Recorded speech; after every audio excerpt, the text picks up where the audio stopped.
Hello APC Mechanics students and Unit 7 Gravitation, Class 1 7.1 Gravitational Forces, Part 1. Then Section 1 Gravitational Force, Newton's Universal Law of Gravitation. There is always a force of attraction between any two masses known as the gravitational force. Consider two objects of masses m1 and m2 separated by distance r. R is the separation distance between the object's center of mass. This is important. Here we are talking objects. Later on, as we shall see, that they will have dimension. It is important to justify or to indicate that r is the distance from center to center. The gravitational force between the two masses can be calculated using Newton's universal law of gravitation, which is dictated by the following relation: Fg is g m1 m2 over r square, where Fg is the gravitational force between the masses in newtons, as we know. G is the gravitational constant and it's given by a very small number. Now the unit is given by Newton meter square kilogram square, and it can be derived from the following relation using dimensional analysis. M1 and M2 are the masses of the bodies in kg. R is the separation distance as we have justified. The SI unit is m4 meters. Now let me state some important remarks. The gravitational force is always attractive, unlike electric force that might be attractive or repulsive. So one similar force to this one is the electric force, but it might be attractive or repulsive. This depends on the type of charges. However, in the case of the gravitational force, it's always attractive. And the gravitational force obeys the inverse square law, since it is inversely proportional to r square. Any force that is inversely proportional to r square, we say that this force obeys the inverse square law. Now inverse because it is inversely proportional, and square law because we have the distance to the power of 2. And this justifies how, or dictates how, the force behaves at very long distances. It vanishes rapidly. The gravitational force is a weak force. Since it is factored by very small constant, this force becomes significant when the bodies are massive. Now, as you can see, if you look at this number, this is of the order of magnitude 10 to the power minus 11, which means it's very small. For this reason, we don't feel the gravitational force at the level of the masses in our daily life, like between two students. However, if we're talking about very massive bodies like planets, indeed when they are multiplied by this number and divided by the distance square, this force becomes significant. For that, it is not significant, or we can just ignore the force of gravity between any two objects at our scale. This force, Fg, becomes weaker and weaker when the separation distance increases, and eventually it vanishes at a relatively large distance r tends to infinity. And this is straightforward because it depends on 1 over r square. If we take the limit 1 over infinity to the power of 2, that would give us 0. Which means when these two masses are separated by a very large distance, the pull of gravity between them will vanish and eventually will be 0. Now, mass m1 exerts on m2 a gravitational force Fg, and m2 exerts on m1 the same force Fg. Now here, from this formula, this is the pull of gravity between the two bodies. Now you can understand it as follows. The body m1 exerts on m2 a force given by Fg of the following magnitude, and similarly m2 exerts on m1 the same pull of gravity. And if you swap m1 and m2, the magnitude would be the same, unchanged. And here, if you look carefully, both forces act on different bodies. As you can see, they are equal in magnitude and opposite in direction, which is nothing but Newton's third law of motion. Gravitational forces on multiple objects. Given three masses m1 and m2, m2 and m3 located as shown below, there exists simultaneous gravitational forces between the bodies. Now, if you consider only the mass m1 and we are interested in the forces that act on m1, there will be a pull of gravity exerted by m2 on m1, which is like that, and we'll say that this is F21, and there will be existing another force exerted by 3 on 1, which is like that. Now, if you consider the mass m2, on the mass m2 there will be two forces exerted by 1 and 3 respectively, F1 on 2 would be like that, and F3 on 2 would be like that. And as you can see, in all cases, the forces are attractive. And now if you consider the mass M3, the forces acting on 3 would be 1 on 3 and 2 on 3. Changing the configuration into horizontal alignment, and this is very important. And now let's consider the mass M1. Now what are the forces acting on M1? There will be 3 on 1 to the left and 2 on 1 to the right. Perfect. Now let's consider the mass M2.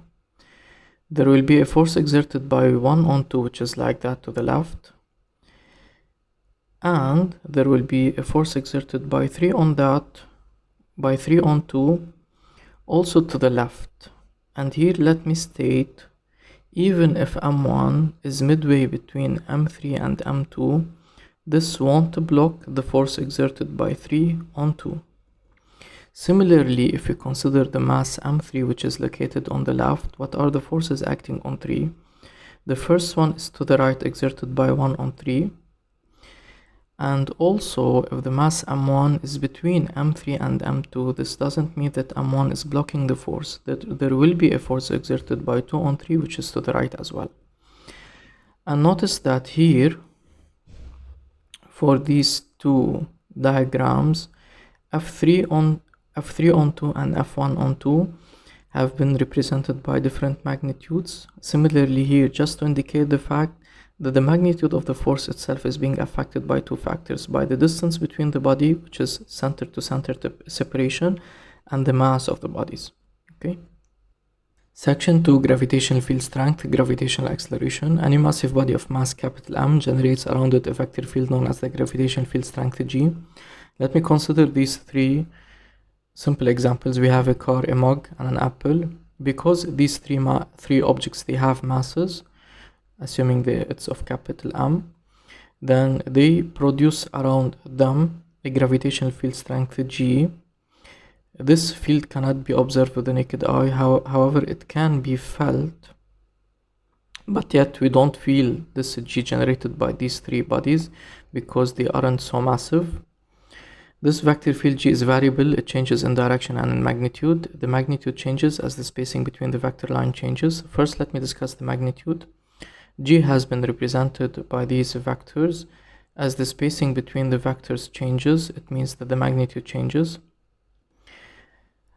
These vector lines always are pointing toward the center, and if you consider different points like this one and this one, the direction of G is not the same. However, they are always pointing toward the center. The gravitational field strength G can be calculated via G m over r square, and the direction of the field is radially inward toward the object. As you can see from the formula, G only depends on two things: the mass of the body generating the field and the separation distance. So the more massive the object is, the stronger G will be. And why R is important? Because suppose here we have a planet of the following size and another smaller planet, and we are interested, so these are the centers, and suppose we are interested in calculating G at this point, then we will consider R, which separates A from the center, which is different from the point B to the center of this planet. Then the size of the planet itself is important. For this reason, the gravitational field generated by a massive body is only influenced by its mass and its size, where G is the gravitational field strength, newtons per kilograms, G is the gravitational constant, and m is the mass of the body generating the field. R is the distance between the center of mass and the point at which we are interested in calculating the gravitational field. Remember previously in the formula, which is given by Fg is given by G m1 m2 divided by r square, we have identified that r is the separation distance between m1 and m2.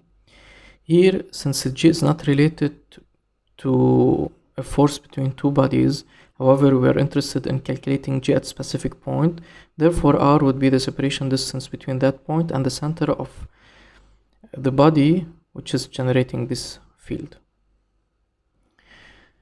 We are mostly interested in gravitational fields promoted by planets. Near the surface of a planet, the gravitational field strength becomes significant and constant.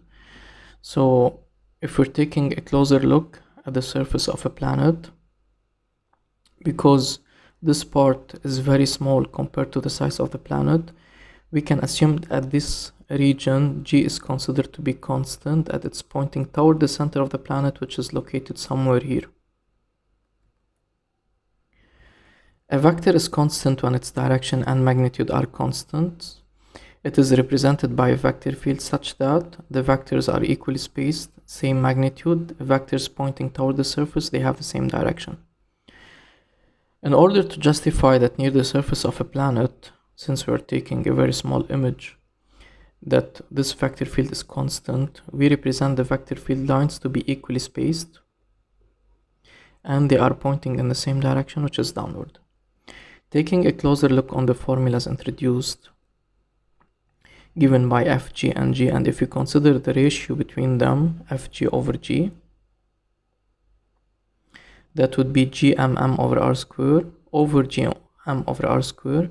We can use the cancellation effect for G, for m, as well as r square, and we're left with m, which is the mass of the body, which means that Fg over G is equal to m, which means the relation between Fg and G is just simply the mass of the object.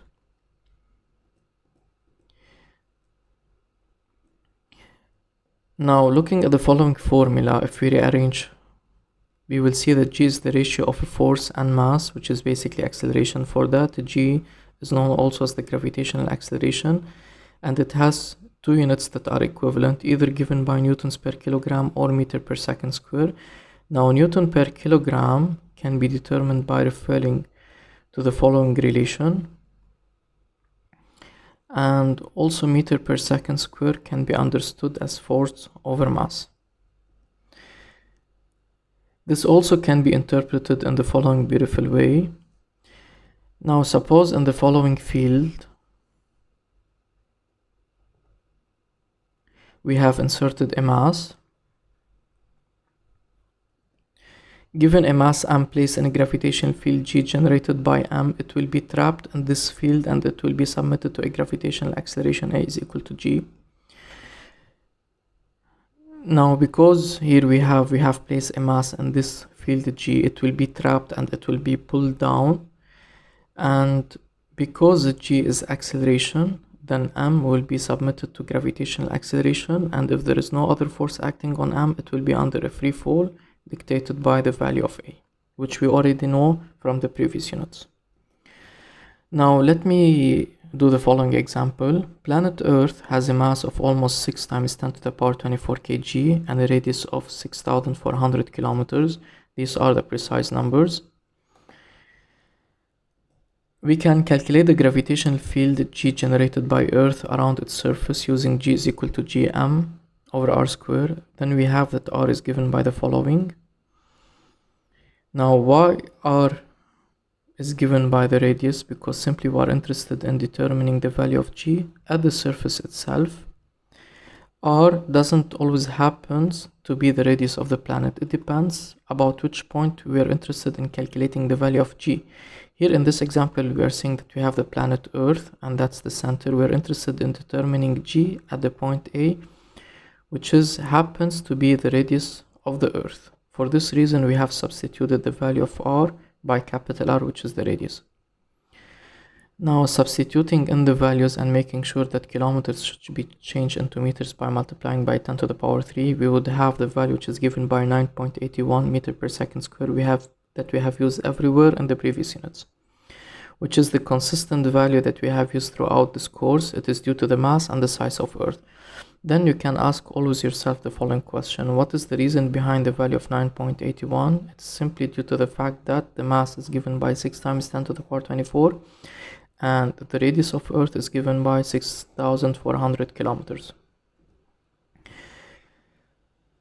Knowing the mass and the size of each planet, one can determine the gravitational field strength G for each near the surface, and they are given by the following table. So it's a good exercise that you search the mass and the radius for the following planets and verify that the value of G on the surface is given by the following.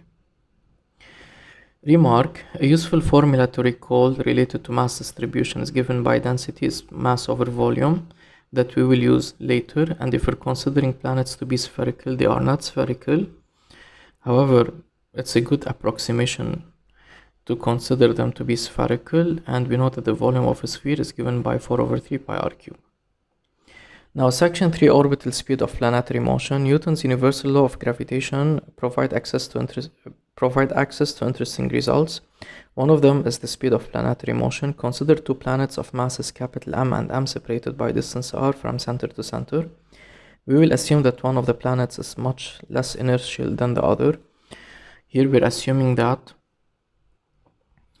capital M is much bigger than small m, or small m is much less inertial than capital M, which means that m is much smaller than capital M.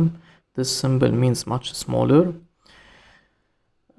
Why this is important? Because we will consider that this planet is at rest, and if this represents a moon, so only the moon will be orbiting the planet, and this planet is at rest. Like the planet M is Earth and planet M is the moon. Then there will exist a gravitation force Fg that couples both massive bodies. I have represented the pull of gravity for you, and because the moon is much less inertial, we will consider that the moon is only rotating around the Earth. The aim of this section is to determine the orbital speed of the moon around the Earth, or in other words, how much the moon is moving fast around the Earth. Assuming that the moon is given an initial velocity tangential to its orbit. Now, here I have assumed that the initial conditions of our system, apart from the pull of gravity that's pointing toward the center of the Earth, the moon has given an initial velocity which is perpendicular to the pull of gravity. Now, the pull of gravity is toward the center of the Earth, which means that the acceleration on the moon is toward the center like that. Now, if the moon is given an initial velocity which is tangent to the trajectory, which means perpendicular to the acceleration, we know that whenever v is perpendicular to A, and then the path followed by the moon will be circular. So this is important for us to ensure that the moon will perform around the Earth perfect circle. Later on we shall see that this doesn't happen always. If the velocity v is not perfectly perpendicular to the acceleration or to the pull of gravity, then the moon will follow something called elliptical orbit. But now let's consider that the velocity is perfectly given to be perpendicular to the acceleration to ensure that the path followed is circular. Now, the forces acting on the moon are simply the pull of gravity toward the center of the Earth, and now we can apply Newton's second law. F net is ma. And the only force acting on the moon will be the pull of gravity, and we know that this is a vector relation. It gives the birth to two linear equations, and we will only consider the projection along the radial direction, knowing that the moon will perform circular motion. Now, along the radial direction, that's the radial direction, we have the pull of gravity, and the acceleration changes to be the centripetal acceleration. The pull of gravity is given by gmm over r square, and the centripetal acceleration, as we know previously, is given by v square over r. And here beautifully you can see that we can apply the cancellation effect for the mass of the moving object, which is the moon. Although the mass of the moon appears in Newton's second law at the first glance, but because the pull of gravity itself depends linearly on m, they will cancel. And here you can cancel r with the power of 2, and we're left with v square is equal to gm over r, which means that v is given by the square root over gm over r. Then the orbital speed of a moon orbiting a planet is given by the square root of gm over r. And here we need to clarify some important features. The orbital speed formula works for any object rotating around another massive object. In particular, it works for moons and satellites. Here we're talking about a relative motion between two objects, but one of them is very heavy and one of them is very small in mass compared to the other, and we are assuming the body which is much less inertial is the body which is rotating. The orbital speed of the rotating body depends only on the central mass of the planet and the separation distance r. It doesn't depend on the mass of the body which is rotating. So here, if we replace this moon by satellite, place exactly the same orbit and given the same initial velocity, we will notice that it have the same speed independent on the mass of the satellite or the moon. So this is a very important result. Here we're assuming that the orbit is perfectly circular and the speed remains constant because r is constant, and this happens because we have given a perfect initial velocity to be perpendicular to the pole of gravity. In reality, the orbits are elliptical, and you will see how the change in the radius can be taken into consideration using the conservation of angular momentum. And now for the rest of the video, we're gonna solve some exercises. Exercise 1. A certain satellite in a circular orbit of radius r remains vertically above a certain point on Earth's equator. Which of the following expression correctly gives r in terms of omega, angular velocity of Earth's rotation about its axis, m the mass of Earth, and g the universal gravitational constant? So we have a satellite which is in circular orbit. That's perfect because we can use the result that we have determined previously, given by v is equal to the square root of gm over r, where m is the mass of the central body and r is the distance of separation. And because they have mentioned omega, let me also write that v is equal to omega r. Now, okay, we have also the Earth. Let's understand the motion more. The satellite and its orbit remains vertically above a certain point on Earth's equator. Now, this is the Earth, and that's the satellite. Which of the following expression correctly gives r? Now r, so r is the radius of the orbit, which is this distance to the center. In terms of omega, what is omega? Omega is the angular velocity of Earth's rotation about its axis, and this is very important and it's tricky. How can we relate v to omega? We have said that v is the speed of the satellite around the Earth, and here is they saying that omega is the angular velocity of Earth. But if the satellite remains vertically above a certain point, so if it always remain above this point, so as the Earth rotate by the angular speed omega, which means that the satellite will rotate with the Earth at the same point, which means it will emit the same angular velocity. For this reason, we can assume that the moon, or the satellite here in this case, is rotating around the Earth with the same omega, although omega is for the Earth's rotation, but since it is above the same point always at all times, then omega is also for the satellite. Then for this reason, we can relate v to omega. M is the mass of the Earth and g is the universal gravitational constant. Now we can say that v square is equal to gm over r, and also let me state the following remark. Because this is an MCQ, we can use the following relation. However, it's a free response. We need to be very careful to derive this relation before we use it. Now let's replace v by omega, since all of the answers are interested in omega. Now that would be omega square r square. Gm over r, which means r cube, is gm divided by omega square, which means the correct answer is E.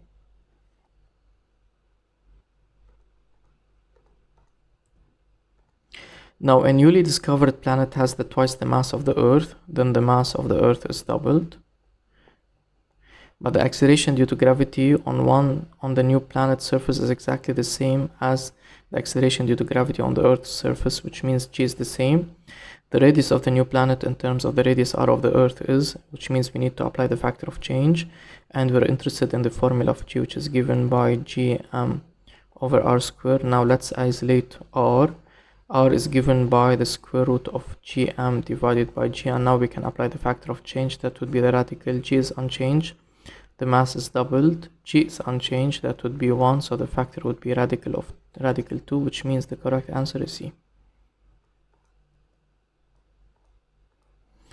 Exercise 3. A newly discovered planet is found to have twice the radius, so the radius is doubled, 5 times the mass. Okay, If the acceleration of gravity at the surface of Earth is g, the acceleration of gravity at the surface of the new planet, then we need to apply the factor of change for g, which is given by gm divided by r squared. Now let's apply the factor of change. That would be 1, that would be 5, divided by 4 to the power of 2 to the power of 2, that would be 5 divided by 4, making D to be the correct answer. Now, a satellite of mass capital M moves in a circular orbit of radius capital R with a constant speed v. Constant speed v, which means the path is perfectly circular as being mentioned here. True statements about this satellite include which of the following? Its angular speed is v over r, that's correct. The tangential acceleration is 0, that's correct. Why? Because as we have mentioned previously that the speed is constant. The speed is given by the square root over gm divided by r. If the orbit is circular, which means r is constant and v only depends on r. So if r is constant, v is constant, then we don't have any kind of acceleration that changes the speed. And we know that the acceleration which is responsible for changing the speed is the tangential acceleration. The magnitude of the centripetal acceleration is constant because it's given by v squared divided by r. V is constant as well as r, which means this is also correct, and making E to be the correct answer. Now the distance between the centers of Earth and the Moon is d. If the mass of Earth is me and the mass of the Moon is mm, which of the following is the correct expression for the magnitude of the acceleration of an object that is located halfway between the two bodies, a distance d over 2 from the centers? Then let me draw. So let me see. Okay, that's the Earth, E, and that's the Moon, M.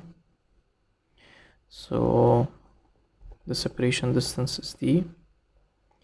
We have placed an object in between. So they're asking for the magnitude of the acceleration. They're asking for G, which is given by G M over R squared. Now at this particular point in between or midway between the Earth and the Moon, this is d over 2, that's d over 2. Now Earth would exert to the left gravitational acceleration given by GE, and Moon will exert on the right a gravitational acceleration given by GM. Now here we need to subtract them because they are pointing in opposite directions. That would be G, mass of the Earth, divided by d over 2 to the power of 2 minus g m of the Moon divided by d over 2 to the power of 2. Now that would be equal to, so let me do the calculation here,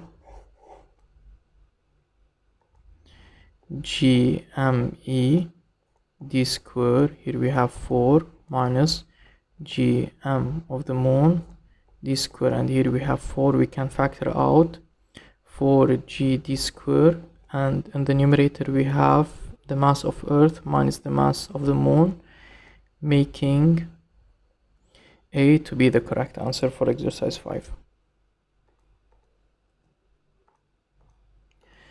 Now two small spheres, each with mass 3 kg and 6 meters apart. Which of the following is the order of magnitude of the gravitational attraction between them? Gravitational attraction means the gravitational force, which is given by Fg, is given by G m1 m2 divided by r squared. Now that would be 6.67 times 10 to the power minus 11. By the way, the value of G is provided on the first paper of your exam. M1, we have identical masses, then 3 multiplied by 3 divided by 6 to the power of 2. Plugging this fraction on the calculator, we would have 1.66 times 10 to the power minus 11 newtons. Now, how to identify properly the order of magnitude? Another representation of this number would be given by 16.6 times 10 to the power minus 10 newtons. Both values are equivalent and correct, but they are given in different representations. In order to determine the order of magnitude of a value, we need to represent it in the scientific notation, which means that we have only one figure before the decimal. So it's important that you consider this answer. and in this case the order of magnitude is given by 10 to the power minus 11, making C to be the correct answer. Now the International Space Station is orbiting Earth at an altitude approximately given by 400 kilometers, and as we have stated previously, that a trick in AP curriculum is playing with the distances. Here notice they mentioned that the altitude is given by 400 kilometers. So let me draw the Earth that it will be mentioned in the exercise. Now the Earth has a radius. They're saying that the satellite is located here, and this is the altitude from the surface, is given by 400 kilometers. This is important for us because we need to calculate the pull of gravity, and R that appears in the pull of gravity is the separation distance from the satellite to the center and not to the surface. Okay, the mass of the station is given by 4 times 10 to the power 5. The radius and the mass of Earth are given. We need to determine the speed of the space station, and remember, because this is an MCQ, we are allowed to use directly that V is given by the square root of gm divided by r. If it's a free response, we need to derive this from scratch using Newton's second law and circular motion. Then V would be given by the square root of 6.67 times 10 to the power minus 11. Now here, although we have two masses, the mass of the space station and the mass of Earth, but remember that to determine the orbital speed, we need only the central mass, which is 6 times 10 to the power 24, divided by, now r. What does r represent? It's not the radius of the Earth, it's not the altitude, but rather the separation distance, which is basically 6.4 times 10 to the power 6. Notice that this is in meter. It should be added to this in meters as well, which is 400,000, or 400 times 10 to the power 3. Now plugging that on the calculator, we would get that V is given by 6761.57 meter per second, making C to be the correct answer. And finally, an exercise which takes us back to Unit 2.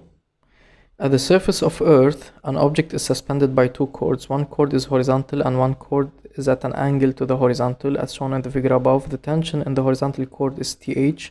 So here we have a tension TH. And let me say that this is the tension T. If the assembly is moved to the surface of planet with the same average density and twice the radius of Earth, what is the new tension in the horizontal cord will be? So basically we know from Unit 2 we can derive an expression for T horizontal and T using balance forces.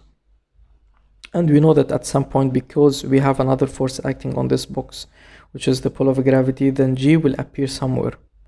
Okay, now if we move this configuration into a new planet, so what will happen? The thing is that the mass of the object didn't change, but however G will change because G depends on the planet, which means as a first step we need to find the G for the new planet, given that the average density is the same and it has twice the radius of the Earth. We need to find the new value of G on the new planet. Then we need to resolve the forces horizontally and vertically and apply the factor of change. So they're telling us that the average density is the same, but the radius has changed. Now we know that G for a planet is given by gm divided by r squared. They didn't mention anything about the mass. However, the mass can be related to density, because we know that density is mass over volume, which is basically mass over 4 over 3 pi r cube, which means the mass is given by the density multiplied by 4 over 3 pi r cube. So that would be G multiplied by rho by 4 over 3 pi r cube multiplied by r squared, and that would be G rho 4 over 3 pi r. So initially G is inversely proportional to r squared, but if we know that the shape of the planet here, we're assuming that it's spherical, then its dependence is r cube dividing by r squared, then the dependence would be linear. And if this configuration has been changed to the new planet, in which the radius is doubled, then that would be So all of these will be changed into 1 multiplied by 2, then G would be doubled on the new planet. So this is the first thing that we should know. Okay, so G is doubled.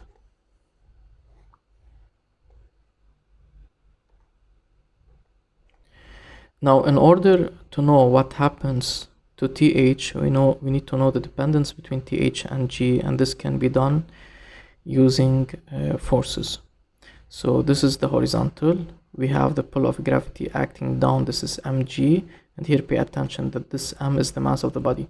We have the tension T to be like that, and we have the horizontal tension to be to the left, and let me say that this is the angle theta.